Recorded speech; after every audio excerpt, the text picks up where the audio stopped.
یہ ہیں غلام رسول پاکستانی، جن کی وجہ شہرت وطن عزیز، مملکت خداداد اسلامی جمہوریہ پاکستان میں سب سے بڑے پیمانے پر شجرکاری کرنا ہے۔ پاکستان کو بنے 75 برس گزر چکے ہیں، شاید ہی اتنی شجرکاری کسی اور نے کی ہو جتنی شجرکاری وطن عزیز کے اندر ڈسٹرکٹ پاک پتن سے تعلق رکھنے والے غلام رسول پاکستانی نے کی۔ لیکن افسوس، صد افسوس کہ پاکستانی ادارے جن کو ہم اپنے ٹیکس کے پیسوں سے چلاتے ہیں، انہی میں ایک ادارہ محکمہ انہار بھی ہے جو غلام رسول پاکستانی کو شجرکاری کرنے پر بجائے کہ اپریشیٹ کرے بلکہ ان کی حوصلہ شکنی کر رہے ہیں۔ وہ کیسے؟ آئیے جانتے ہیں آج غلام رسول پاکستانی کی زبانی۔ جڑے رہیے وائس آف پنجاب کے ساتھ۔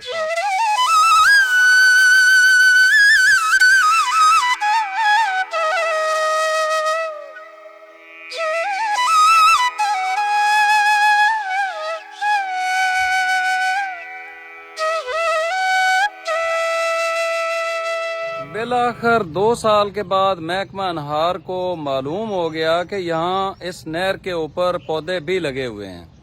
ایک صاحب کی مجھے کال آتی ہے اور وہ سخت ناراضگی کرتے ہیں کہ آپ نے نہر کے اوپر پودے کیوں لگا دیے ہیں؟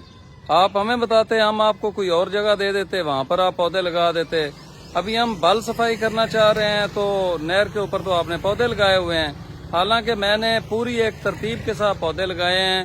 نہر کی دوسری سائڈ ہم نے بالکل خالی چھوڑی ہوئی ہے تاکہ بل صفائی وہاں پر ہو سکے، ٹریکٹر ٹرالی وہاں پر چل سکتی ہے، ان کی وہ جو مشین ہوتی ہے جو صفائی کرنے والی وہ اس سائڈ میں چل سکتی ہے۔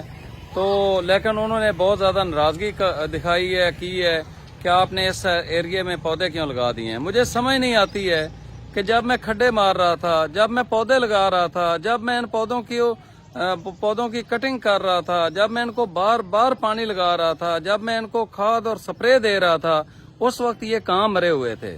آج ان کو پتہ چلا ہے کہ نہیں جی نہر کے اوپر تو پودے لگ گئے ہیں، یہ تو لگنے ہی نہیں چاہیے تھے۔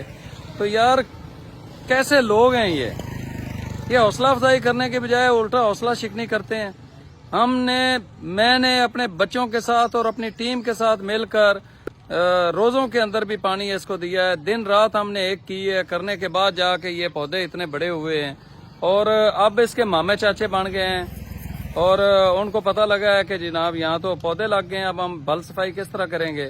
تو مجھے بس میں یہی کہہ سکتا ہوں کہ اللہ تعالیٰ ان کو ہدایت دے کہ خود تو کام کرنا نہیں ہے، خود تو نہروں کے اوپر سے سارے درخت کاٹ کے بیچ کے کھا گئے ہیں، اگر کوئی لگانا چاہ رہا ہے تو اس کو لگانے بھی نہیں دے رہے ہیں، الٹا رکاوٹ بنتے ہیں۔ اللہ ان کو ہدایت دے۔ یہ ملک ہمارا ہے، ہم اس کو سرسبز کریں گے، ہم کسی کے کہنے سے رکیں گے نہیں، ہم نے شجرکاری کرنی ہے۔